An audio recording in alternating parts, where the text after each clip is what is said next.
Saudara, pesawat ATR 42500 hilang kontak sejak kemarin dan kini serpihan pesawat sudah ditemukan. Lalu sebenarnya bagaimana bisa mendeteksi hilangnya pesawat ini dan kendala cuaca yang terjadi masih jadi tantangan bagi tim SAR. Kita akan bahas bersama dengan pengamat keamanan dan keselamatan penerbangan, Marsma TNI Purnawirawan Agung Sasongko Jati. Selamat pagi Pak Agung. Selamat pagi. Kabar sehat ya Pak ya? Baik. Pak Agung, ini tadi dari informasi yang sudah kami terima dari jurnalis Kompas TV di lapangan, ini sudah ditemukan serpihannya Pak. Tanggapan Anda terlebih dahulu. Ya bagus sekali serpihannya. Sebetulnya dari kemarin serpihan sudah ditemukan, namun ternyata badan pesawat karena mungkin dia ada kerasnya kecepatan pesawat sehingga terlempar ke lokasi yang lain dan baru ditemukan. Jadi ternyata pagi ini saya dapat informasi dari Lanut Hasanuddin bahwa ada pesawat Boeing Patroli Maritim Angkatan Udara dan heli Karakal TNI Angkatan Udara dikerahkan dan langsung mereka, karena pagi ini cukup cerah, langsung melihat lokasi dan menerjunkan komando pasukan gerak cepat Angkatan Udara ke lokasi langsung. Tadi yang kelihatan gambar-gambar itu kelihatannya adalah dari tim SAR darat ya. Nanti harapan kita mungkin bisa dapatkan gambar daripada bodi pesawat lebih besar kalau nanti dari pasukan gerak cepat yang berada di lokasi. Jadi bagus sekali, jadi ada kepastian. Jadi memang masalahnya adalah mungkin kesulitan ini karena alat ELT, Emergency Locator Transmitter atau beacon yang harusnya menyala, kelihatannya tidak menyala sehingga agak menyulitkan bagi para pencari kemarin dan akhirnya alhamdulillah ketemu. Oke, kalau dari kronologisnya Pak, pesawatnya sempat hilang kontak dan lain sebagainya, analisa Anda? Jadi gini, saya mau koreksi sedikit ya. Ya. Jadi sebetulnya pada saat pesawat itu mendekati Makassar, mereka sudah kontak kepada approach Makassar, kemudian ke Bandara Makassar, Tower Makassar. Jadi untuk instrumen approach ILS, intercept ILS atau instrumen landing system runway 21. Di pesawat ini kita ketahui dari aplikasi penerbangan bahwa mereka saat meninggalkan Lanut Adi Sucipto, Bandara Adi Sucipto di Jogja, begitu melewati pantai Pulau Jawa langsung turun ke bawah dan mereka kayak terbang rendah di Pulau Bawean ya. Kemudian lanjut lagi naik ke atas ketinggian 7.000, kemudian mendekati Makassar mereka turun lagi melihat pulau-pulau di sebelah barat kaki Makassar, kakinya Pulau Sulawesi itu. Kemudian mereka menyusuri pantai di pantai timur dari pantai barat daripada daerah sana, Sulawesi Selatan. Setelah itu baru mereka kembali dan langsung akan kembali untuk mendarat di runway 21. Nah saat itulah mereka sudah berkomunikasi dengan ATC, Air Traffic Controller Bandara Hasanuddin, dan diarahkan untuk menuju ke poin Openg, yaitu poin di mana mereka initial approach untuk ILS landing. Namun diketahui dari aplikasi penerbangan bahwa pada menit saya koreksi juga jamnya itu sebetulnya waktu Indonesia bagian tengah sudah jam 12.23. 12.22 mereka nampak di situ dan pada saat 12.23 saat terakhir berkomunikasi nampak di aplikasi tersebut bahwa mereka ketinggiannya ada 5.150 feet above ground level atau mean sea level dengan kecepatan 225 sekitar itu dan berada pada daerah northeast daripada Bandara Hasanuddin. Nah pada saat itu hilang dan memang sangat riskan pada ketinggian itu di daerah itu karena kebetulan gunung-gunung di situ ya tingginya sekitar itu juga. Oke. Nah itu yang jadi pertanyaan adalah mengapa lewat situ. Tapi juga tidak heran karena mereka sebelumnya terbang rendah, jadi kemungkinan mereka terbang rendah menyusuri daratan. Nah kalau daratan naik ya terbangnya naik juga. Jadi istilahnya follow the terrain. Nah ini kelihatan adalah sepertinya ini control flight into the terrain, FAT. Jadi memang terbang secara terkontrol dan menabrak pegunungan atau punggung bukit.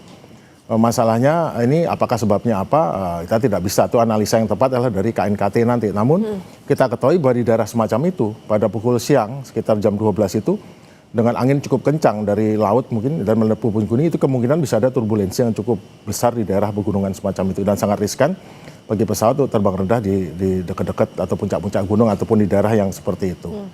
Jadi menurut saya adalah sekarang yang penting adalah menemukan kotak hitam, baik berupa voice data recorder dan mungkin flight data recorder, serta biarkan nanti KNKT yang membacanya dan untuk mengetahui persisnya apa yang terjadi. Kenapa melewati rute itu, karena memang seharusnya kalau menuju ke suatu bandara, khususnya untuk instrumen approach landing itu semua harus sampai ketinggian Ya, ini. Jadi setiap bandara itu punya ketinggian. Kalau dia masuk daerah timur laut, dia ketinggian berapa, dari selatan, nah tergantung. Kalau umpamanya daerah itu hanya berupa lautan atau daratan rendah, mungkin mereka cukup mendekat ketinggian 3.000. Oke. Namun kalau daerah itu adalah daerah berbukit-bukit, bergunung-gunung, maka biasanya ditambahkan 2.000 feet atau 3.000 feet. Umpamanya dari sana ketinggiannya 5.000 feet, gunung tertinggi. Meskipun satu puncaknya saja, tapi biasanya langsung oleh regulasi penerbangan diatur menjadi 7.000 feet. Dia terbang 2.000 kaki atau 3.000 kaki di atas itu. Baru sudah mendekati landasan, baru dia turun. Dia akan holding dan dia turun pada ketinggian itu initial approach. Jadi gitu. Oke. Nah, di lokasi penemuannya ini kan berada di perbatasan antara Maros dengan Tangkap nih Pak. Nah, kalau seperti itu kondisinya bagaimana? Mengenai kondisi terbang di udara itu tidak melihat batas darat. Jadi mau berada dimanapun dengan cepatnya kita bisa berada di Kabupaten A, kemudian di Kabupaten B gitu. Jadi tidak ada kaitan dengan, mungkin masalah akan timbul bagi pencari yang di bawah ya, atau kalau kita naik lewat darat. Tapi begitu di udara, itulah makanya keunggulan di udara adalah kita tidak melihat batas itu sebagai halangan. Jadi boundary atau bentang alam atau berupa pegunungan atau sungai atau danau laut bukan masalah bagi udara. Itulah keunggulan daripada kekuatan udara atau air power ataupun dirgantaraan. Jadi tidak ada masalah mengenai itu. Namun masalah terbesar memang bagi para pencari.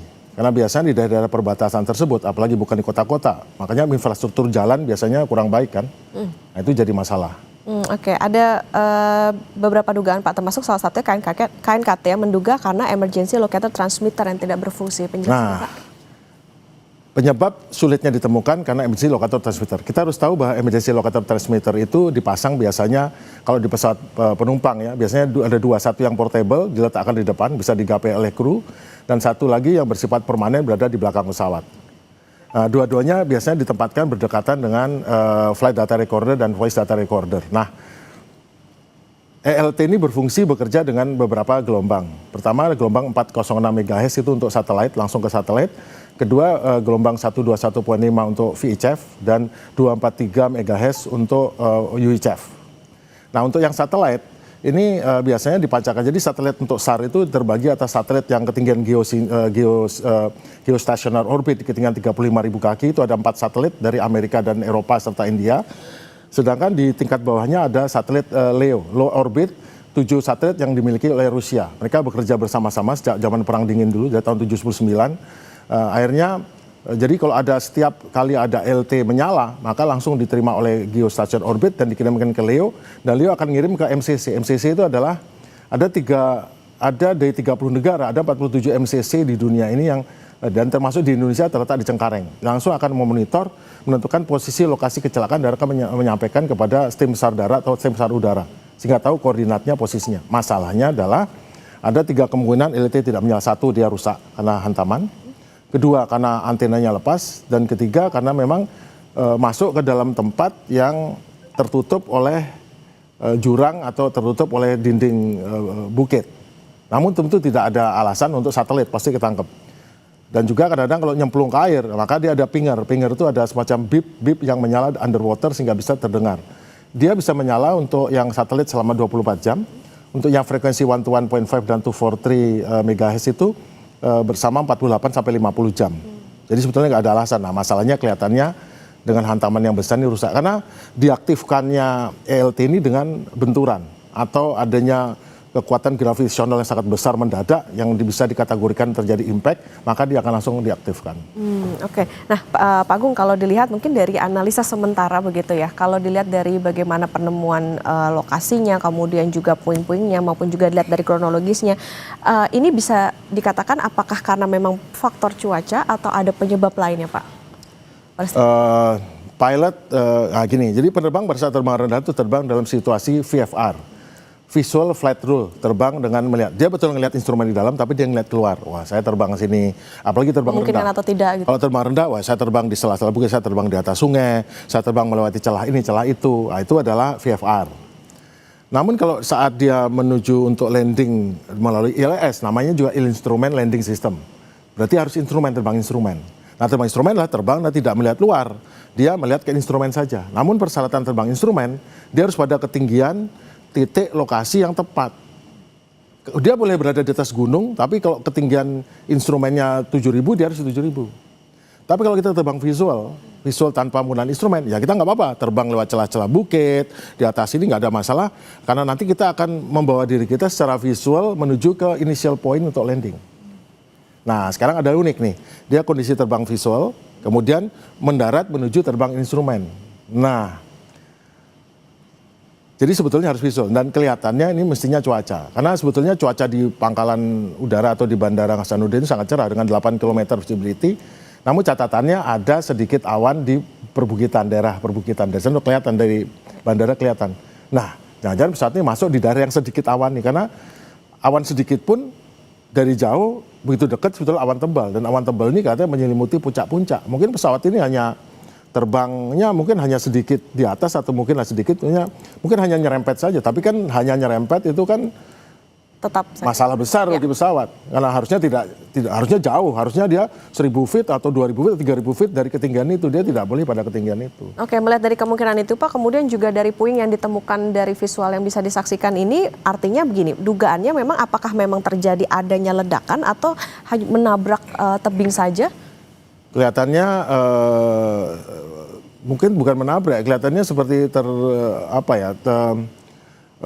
menabrak tetapi tidak menghantam tebing, tapi dia seperti menabrak permukaan gitu, sampai karena kecepatan tinggi dia akan terlempar pada jarak yang cukup jauh. Karena di puncak sana kan ketemukan lembaran-lembaran bodi pesawat bagian bawah itu. Ya. Kemudian tidak ketemu di situ, berarti pesawatnya masih terlempar ke arah yang dicari, yang ketemu sekarang ini.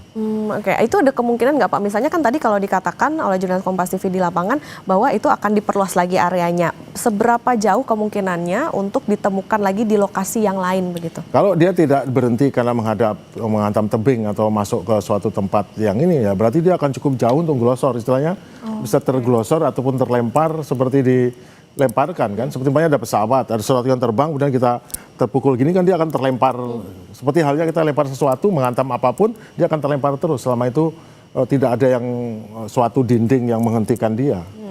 Oke, nah Pak, kalau dilihat dari saat ini bagaimana topografi di lokasi ditemukannya, kemudian juga faktor cuaca, apa yang bisa menjadi tantangan bagi untuk tim yang mengevakuasi di sana untuk bisa menemukan bagian-bagian lainnya, termasuk tadi yang sangat penting kan black box salah satunya. Kita bisa lihat nih bentang alam dan cuaca. Cuaca menghalangi visibility dan bentang alam ini yang membuat kita bisa lihat di sini betapa jurang-jurang ini akan menyulitkan untuk mendapatkan.